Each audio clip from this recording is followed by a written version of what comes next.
बिस्मिल्लाहिर्रहमानिर्रहीम। D fellows, आइए आज का लेक्चर शुरू करने से पहले रब्बे सुल जलाल की बारगाह में एक दफ़ा फिर मुल्तजी हों कि मौला करीम हमें ऐसे सजदों की तौफीक अता फरमा कि जिससे खिदमत खलक का जज्बा बढ़े। डी फेलोस, आज जो टॉपिक हम टेकअप करने जा रहे हैं वो है सेल्फ चेक। क्या सेल्फ चेक पर एफआईआर दर्ज हो सकती है? सेल्फ चेक से मुराद क्या है और किन सूरतों में सेल्फ चेक पर एफआईआर दर्ज नहीं होती और किन सूरतों में सेल्फ चेक पर एफआईआर दर्ज हो सकती है? ये फेलोस, ये 3-4 क्वेश्चंस हमने आज के इस वीलॉग में एड्रेस करने हैं।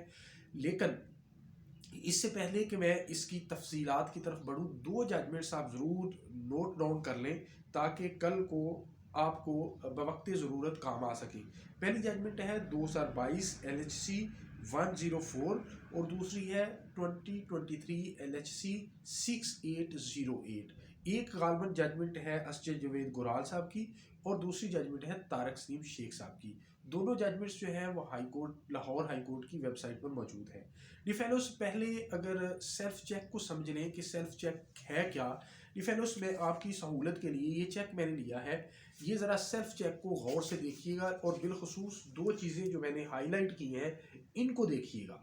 डिफेलोस, ये जो मैंने चीज़ें हाईलाइट की हैं, ये पे वाला, ये पे लिखा हुआ है और इसके आगे खाली है और इसके आगे भीरर है। अब 2022 वाली जो जजमेंट है इस पर पहले भी मैंने जो एक कम्प्रीहेंसिव लेक्चर रिकॉर्ड किया जिसमें ये बताया कि किन चेक्स पर एफआईआर दर्ज नहीं हो सकती।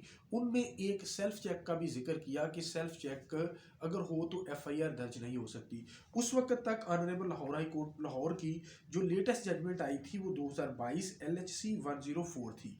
उसके अंदर ये लिखा था कि अगर ये पे वाला जो खाना है, यानी जहाँ पे लिखा है और आगे खाली जगह है, यहाँ पर अगर इन पर्सन, कैश, सेल्फ लिखा हो या इस खाने को खाली छोड़ दिया हो तो 489F का इतलाक नहीं होगा। फिर मजीद इस जजमेंट के अंदर इसको एक्सप्लेन करते हुए ऑनरेबल कोर्ट ने कहा था कि 489F जो है वो बेसिकली जो चेक इशू किया जाता है वो किसी को बेजा फायदा देने के लिए यानी रांगफुल गेन या किसी को बेजा नुकसान देने के लिए रांगफुल लॉस के लिए इशू किया जाता है। और उसमें ये होता है कि सेल्फ जब वो लिखा जाता है तो ऑनरेबल कोर्ट ने जब डिस्कस किया कि ऐसा मुमकिन नहीं है कोई शख्स जो है वो बददियानती से अपने आप को ही चेक इशू कर दे और ये भी मुमकिन नहीं है कि अपने आप से ही लोन लेने के लिए या किसी लाइबिलिटी को डिस्चार्ज करने के लिए अपने आप को ही चेक इशू कर दे। तो इसलिए अगर सेल्फ चेक उन्होंने कहा इन पर्सन लिखा या कैश लिखा या खाली छोड़ा तो उन्होंने कहा जी कि सेल्फ चेक कहलाएगा और इस सेल्फ चेक पर एफआईआर लॉन्च नहीं हो सकती। लेकिन ये फेलोस, ये जो लेटेस्ट जजमेंट आई है 2023 LHC 6808 मिस्टर तारक सिंह शेख साहब की, इन्होंने एक और सेटल पॉइंट इसके अंदर डिस्कस किया। वो ये किया कि ये जो चेक का ऑफ और बीरर ये जो और बीरर लिखा है, ऑनरेबल कोर्ट ने कहा कि ये जो बीरर है ये बड़ा सिग्निफिकेंट है। ऑनरेबल कोर्ट ने कहा कि ये बीरर का मतलब क्या है।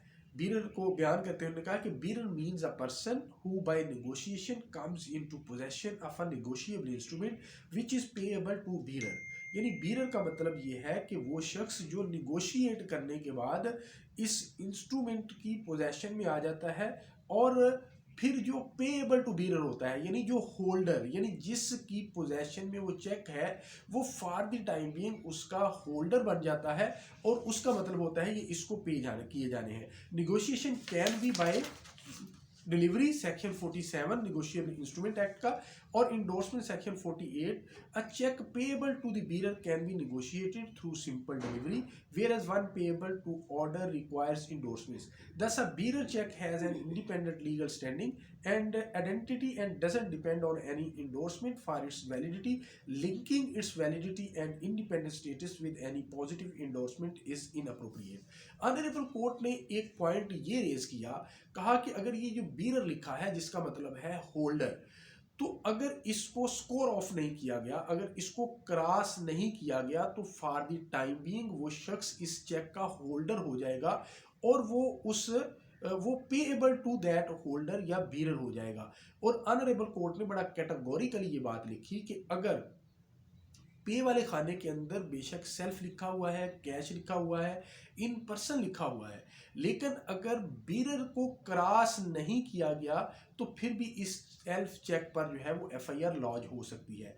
ये एक बड़ी बड़ी डिफरेंट चीज़ है जो अभी सेल्फ चेक अमूमी तौर पे जो इग्नोरेंट लोग होते हैं या उस तरह से चीज़ों के साथ अक्वेंटेड विद नहीं होते, फेमिलियर नहीं होते, तो उनको पता ही नहीं चलता कि इसके अंदर क्या लिखा गया है।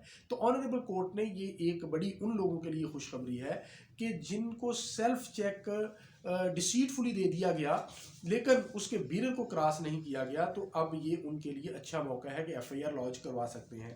अब ऑनरेबल कोर्ट ने इसको एक्सप्लेन करते हुए कहा कि when a cheque is addressed as payable to self or bearer and the word bearer is not scored off, यानी उस पर क्रॉस नहीं लगा हुआ, any person who qualifies as a holder in due course under section 9 of negotiable instrument act can initiate legal action under section 489F PPC provided they satisfy the elements of the offense described in para number 9 above. An individual asserting the status of a holder in due course must also substantiate their claim if challenged.